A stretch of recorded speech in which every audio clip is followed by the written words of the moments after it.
need camo on. They got ammo now. Camera phones, we can't stand alone. We need camo on. They got ammo now. Camera phones, we can't stand alone. We need camo on. They got ammo now. Camera phones, we can't stand alone. We don't wanna die no more. We don't wanna die no more. We don't wanna lie no more. We don't wanna lie no more. We don't wanna die no more. We don't wanna die no more. We don't wanna lie no more. We don't wanna lie no more.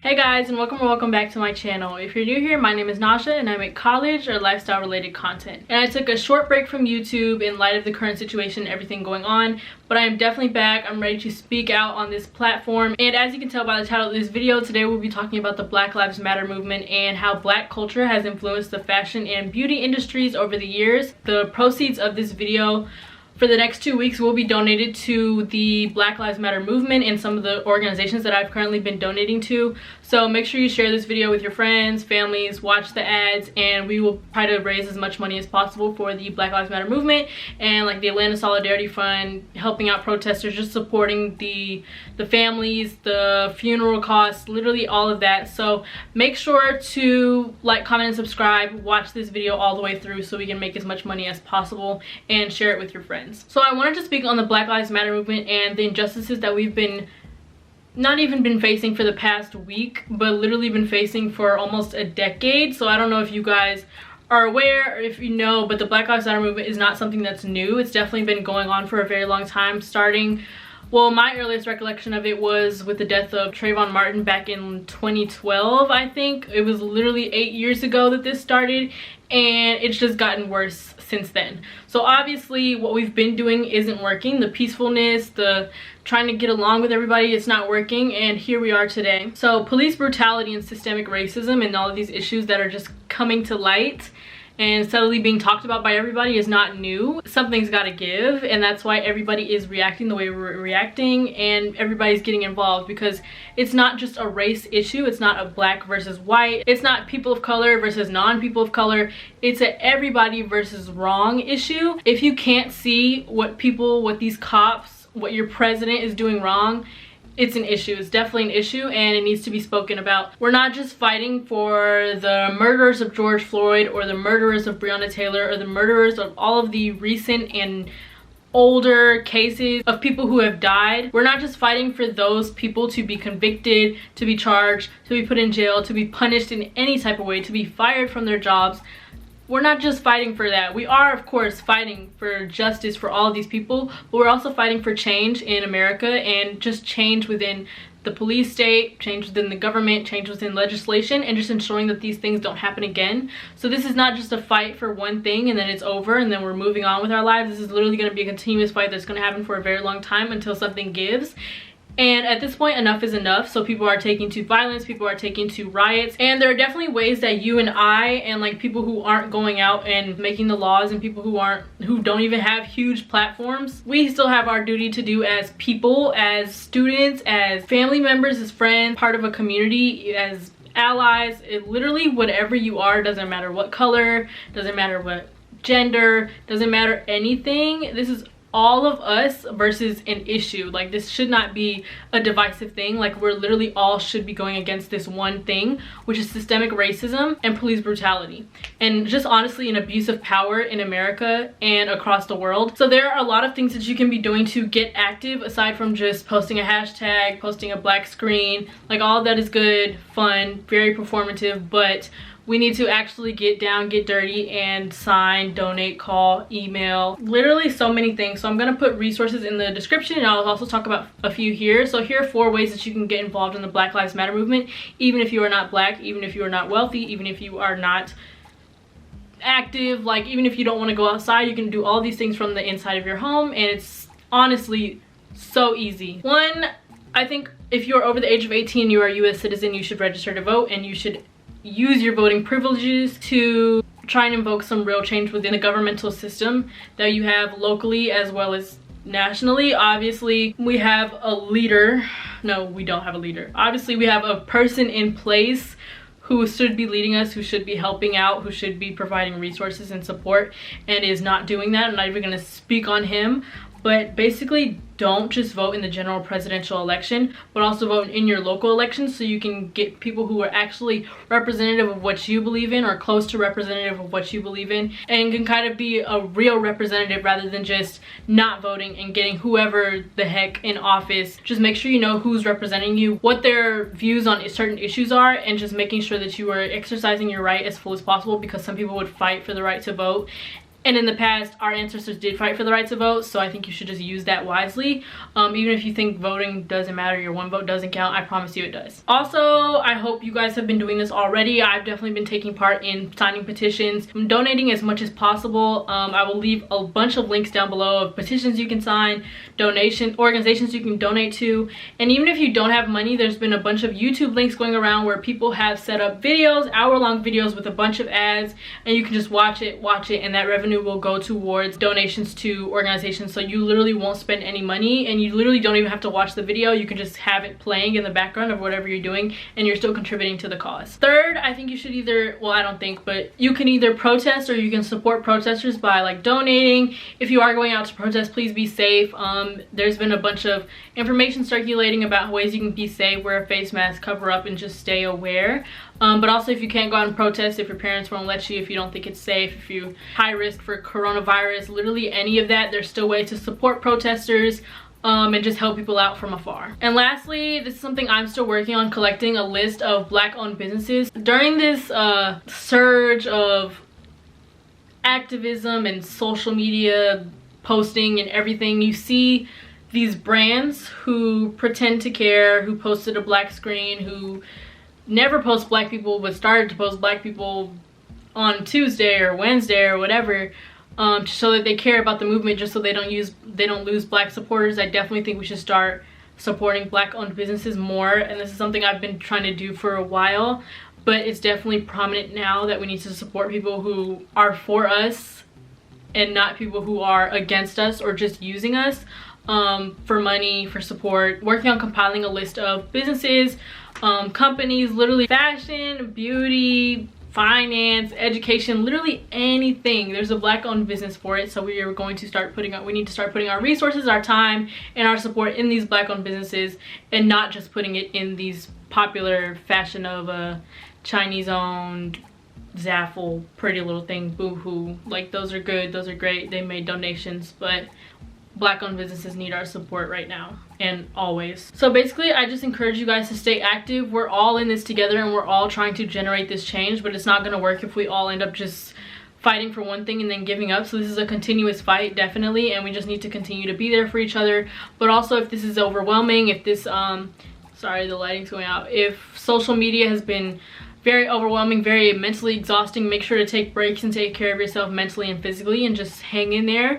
So this is going to be a long fight, but just continue to do as much as you can and get active, and don't be a performative activist. Basically, get involved with anything, to be honest. Signing a petition takes maybe 30 seconds. You just have to put your last name, your first name, your last name, and your email, and press the button, and then you're done. So that's like the least you could do, but from here on out, just be very educated and just resourceful about the things that you can do to get involved. With that being said, we can now get into the fashion part of the video, and basically I just wanted to create this video to highlight how much Black culture actually contributes to literally everything. I don't even know, like, it's not, I'm not trying to like say that, oh, since Black people do this for you, you need to support us. No, Black Lives Matter, period. But I also wanted to just highlight some of the ways that your life would be very different without Black people in it. So this video, I'm going to be focusing on how Black culture has influenced fashion and beauty over the years, and the trends that Black people have started over the years, especially ones that your faves love to recreate, steal, appropriate, Kim K, Bad Baby, all of them, all of the Instagram models, that persona, because you know I do fashion, I do beauty, so I wanted to incorporate that into this video and kind of just celebrate Black culture. And yeah, so let's just get right into it. Okay, so I put down a list of trends that Black people have started over the years within fashion and within beauty, and these have come out through definitely hip-hop culture, popular culture in Black America, and definitely music. There are so many trends that Black people have started, especially within fashion, within popular culture, within beauty, that Black people don't get credit for, or that people act like they just came up with on their own. All of that, but I'm not really trying to focus on like appropriation. I'm just trying to celebrate what has actually been given to us by Black people. First off, I do want to mention thank you so much to Annie Bursey. She is the creator of the video that I had in the intro. It's amazing video. She creates mood boards like that all the time. She's a director, producer, like photographer. She's a really good, she's one of my favorite Black content creators, so I definitely urge you guys to go and check her out. And I also wanted to credit Shelby Ivy Christie, who is a Black like fashion historian who I just found out about a couple of days ago, and she definitely helped me. Well, she didn't actually help me, but her content helped me like formulate this list and formulate how much of an impact Black people have had on this industry. So you guys should definitely go and check them out, and leave other Black creators below, and just make sure to support Black creators, Black businesses, Black companies, and all of that. Let me stop talking about other stuff and let's just get right into this video. Okay, so there are a countless number of beauty trends that Black people have started, but I think the main one, or the main one in my opinion at least, is about hair. So braids, weaves, all these different creative hairstyles with the buns, with the braids, big afros, big puffs, all of that started by Black people. And obviously a lot of non-Black people wear braids. I'm not saying we were like the first ever to do braids. I know like Native American people wore braids, Indian people wore braids, but I feel like we really cultivated these braiding hairstyles, cornrows, individuals, box braids, all of that started from Black people, and it's definitely become a huge trend now for non-Black people. I definitely think we need to pay homage to the people who actually started this trend and who actually made braids and stuff popular and cute and just a big thing in the beauty industry. So that's definitely a Black trend. And also like weaves, or like fades, or like waves for men, like, or people with short hair, as well as like hair accessories like hair clips, gold hair clips, these little gold things I have in my head. Like all of these are sold at the beauty supply store, your Black beauty supply store. Or the beads your mom might have put in your hair when you were younger, those little beads. So many hair accessories and hairstyles were taken from Black people and turned into something else, turned into something like more popular, or just given a whole new name, or just used by non-Black people a lot nowadays, like your edges, your baby hairs. And I feel like Black people really use hair as a way to express themselves, express creativity. Like there's so many crazy hairstyles that you see, creative hairstyles, unique, as well as like intricate like designs, and just it's another outlet to express yourself, express your creativity, as well as make yourself look cute, make yourself look different, as well as like wearing chunky gold jewelry, rings, accessories, waist chains, bamboo earrings, hoop earrings. All of that was started by Black people, especially like customized things like customized rings, customized earrings, customized necklaces, bracelets, all of that like over accessorized gold jewelry, even silver, or just like any kind of chunky jewelry in general was a Black trend. Now I'm going to talk about like very specific fashion trends that Black people have started and that have like taken off since hip-hop culture became a big thing. So first, streetwear and just general like sneakerheads, or like Jordans, Nikes, all of that was made popular by Black people. And in the hip-hop culture era, when it was like first booming, people would wear like baggy clothes, graphic tees, shorts down to their knees, socks with sneakers, chain, hats, snapbacks, all of that. So that streetwear that everybody knows today was definitely derived from, it's a mixture of things nowadays, but it was definitely derived from hip-hop culture, and then over time it's become a mixture of like other cultures and other movements like skater culture and stuff, and hype beast and all of that have definitely combined to make the streetwear that we know today. But it was definitely started off by hip-hop culture back in the day. So if you see those pictures of like baggy clothes, in people in music videos with the chains, do-rags, bonnets, and also a big thing that black people have started that I see a lot of non-black people doing nowadays is wearing grills, wearing tooth gems. So that really started in like the 80s and the 90s, in definitely hip-hop culture. People would have like the gold teeth, the iced out teeth, just a symbol of like wealth, a symbol of pop culture, and it's definitely spread nowadays to a lot of people wearing, like, whether it be the individual tooth gems, whether it's a whole bottom grill, top grill, both grills, like that's definitely a black thing that people started. And I also wanted to mention sweatsuits and tracksuits as fashion statements. So y'all know baby fat was like the OG, like the Y2K girls who had the words across the booty, the blinged out velvet velour sweatsuits. Like all of that was all started by black people, and it's just continues to be a big trend today. So those are just some of the things that I notice on a day-to-day basis that non-black people use, that derive from black culture, that derive from music, that derive from history, fashion, beauty, everything that black people used to do back in the day and are now like resurfacing or just becoming more and more popular as they're being used by the general population. Just wanted to point that out in case some people were unaware of their like origin or unaware of like who started the trends. But I just wanted to bring attention to that and really celebrate black culture, because it is a beautiful thing, and I'm so glad to be a part of this community. I'm very thankful to like the people who recognize the beauty in black culture and the beauty in black people and the beauty in black everything. And so that's basically what I wanted today's video to be about, is just speaking out on the issue and doing a celebration of black culture. But on Monday I want to extend this video into creating a lookbook just to celebrate black culture, paying homage to these trends that we all love so much. And I'm gonna be back with the fashion videos, of course, and everything, but I just wanted to make this video on this platform, of course, because I needed to speak. We have a duty as influencers to speak up on our platforms about the issues that have been going on. And so I thank you guys so much for your support. Continue to get active, continue to demand justice for the unjust killings of many black Americans and black people across the nation and across the world. And we're all in this together. So thank y'all for watching this video. Make sure to like, comment, and subscribe, and follow me on Instagram if you have any questions. Also remember, I will be donating all of the proceeds from this video for the next 2 weeks to BLM and the Black Lives Matter organizations who are supporting protesters and everything else. So thanks for watching, and I will see you guys on Monday.